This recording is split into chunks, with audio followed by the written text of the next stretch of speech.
Buenos días, soy Ramón Escribano, soy abogado y administrador de la página web abogadoescribanogarés.com, que representa un despacho de abogados en Granada, aunque trabajamos en toda España, entre cuyas especialidades está la reclamación de incapacidad permanente, de pensiones de incapacidad permanente, impugnación de altas médicas, reclamaciones derivadas de accidentes de trabajo y en general asuntos de tipo laboral y relacionados con la seguridad social. Y en el vídeo de hoy vamos a hablar de las posibilidades o de los criterios que podemos seguir a la hora de reclamar una pensión de incapacidad permanente cuando padecemos la patología de fibrosis postquirúrgica a nivel vertebral. Seguidamente lo vamos a explicar.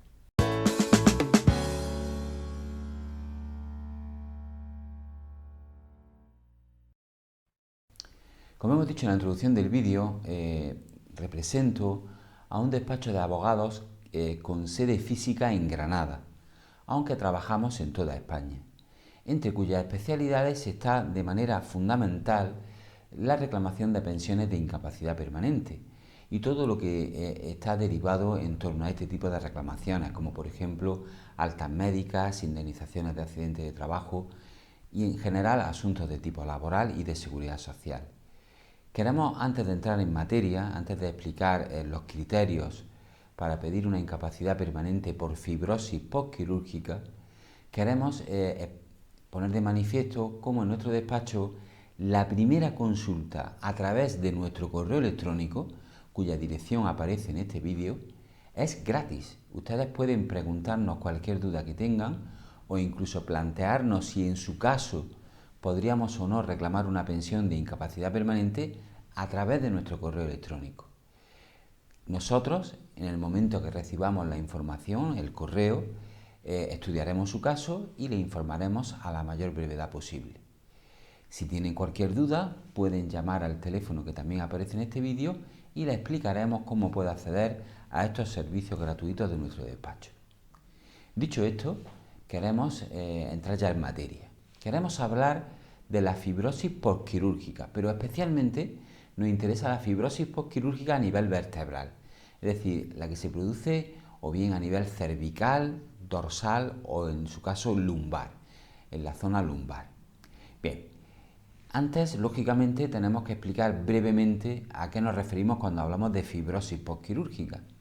Y tenemos que poner de manifiesto que la fibrosis se puede definir con criterios no médicos, desde luego, siempre tengan ustedes en cuenta que el que está explicando esto es un abogado, no es un médico, y por lo tanto cualquier diagnóstico, cualquier definición exacta la tendría que dar un médico.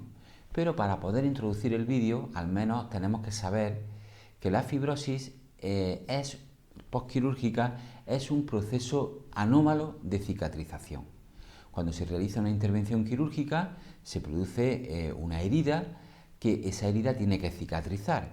Pues bien, la fibrosis consiste en una excesiva cicatrización que se produce en el lugar donde se ha realizado esa intervención. Esa cicatrización que no se realiza de forma correcta, que es excesiva, puede provocar daños o puede provocar limitaciones en la persona que lo sufre. De hecho, una de las limitaciones, una de las secuelas más importantes de esta fibrosis postquirúrgica, cuando es, por ejemplo, a nivel vertebral, que es el caso de este vídeo, pues puede ser incluso que afecte a las raíces nerviosas que están cerca de las vértebras donde se ha realizado la intervención. Y por lo tanto puede provocar limitaciones muy importantes, sobre todo que son dolor, limitación de movilidad, pérdida de fuerza y dependiendo de la zona afectada, por ejemplo, en la zona cervical puede provocar limitaciones que se deriven a los miembros superiores, puede provocar mareos, puede provocar vértigos, etc. Si afecta a la zona lumbar, puede provocar dolor irradiado a alguna de las piernas o a las dos, procesos de lumbalgia, etc. ¿Qué tratamiento es el que se le suele aplicar a una fibrosis postquirúrgica? Depende del caso. Lógicamente, ni somos médicos ni pretendemos serlo, sino simplemente decimos que, bueno, normalmente nuestra experiencia, por los documentos médicos que hemos podido estudiar antes de hacer este vídeo y por nuestra experiencia profesional sobre todo, tenemos que poner de manifiesto que la fibrosis actualmente no suele tratarse quirúrgicamente, suele tratarse en las unidades especializadas contra el dolor. Si es cierto, y evidentemente no lo vamos a ocultar, ni lo vamos a negar, que en muchos casos la operación podría estar indicada. Serán los facultativos médicos los que tendrán que entrar en esa discusión o en esa determinación del tratamiento a seguir. Si es un tratamiento de tipo paliativo que se aplicará en la unidad del dolor, o bien un tratamiento quirúrgico para intentar solucionar la causa de esa fibrosis o de ese dolor.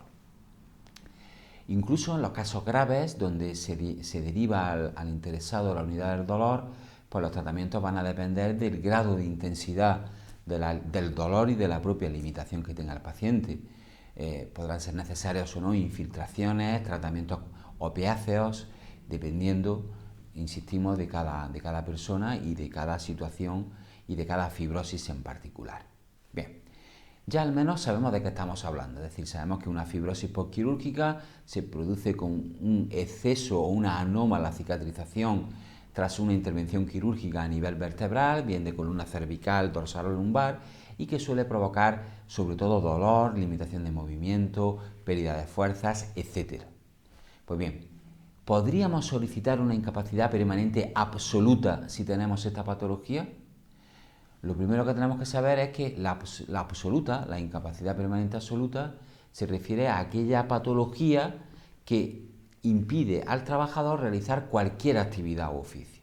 Es decir, no puede hacer ningún tipo de trabajo, ni siquiera trabajo sedentario, ni siquiera trabajos donde no se exijan importantes esfuerzos físicos o el mantenimiento de posturas forzadas. ¿Podríamos, si tenemos la fibrosis, reclamar esta incapacidad? Lógicamente depende de cada caso. Habrá que ver qué limitaciones provoca esa fibrosis al interesado y ver si con esas limitaciones le queda o no lo que denominamos capacidad residual de trabajo.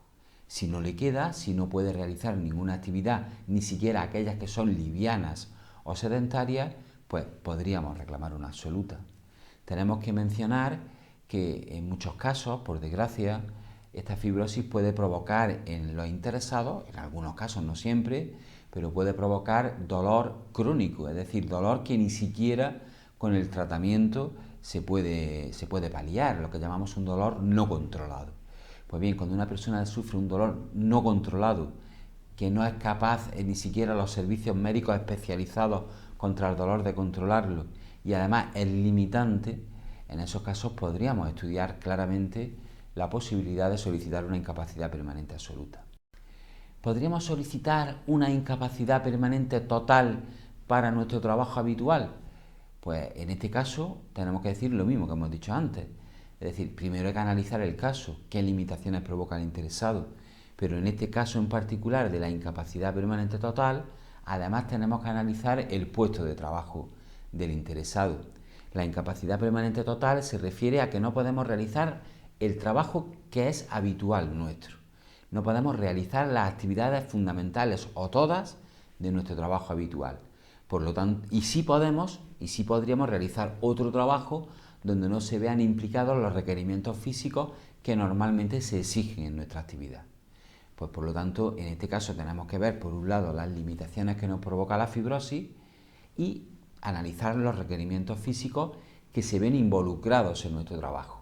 Y combinando ambos factores podremos determinar si se puede o no realizar la actividad y, por lo tanto, si existen o no posibilidades de reclamar una incapacidad permanente total para nuestro trabajo habitual derivada de esta patología.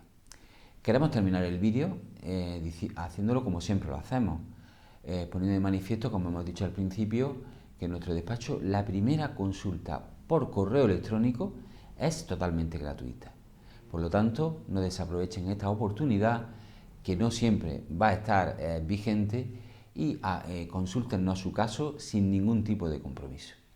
Sin más, espero que el vídeo les haya gustado y hasta el siguiente vídeo.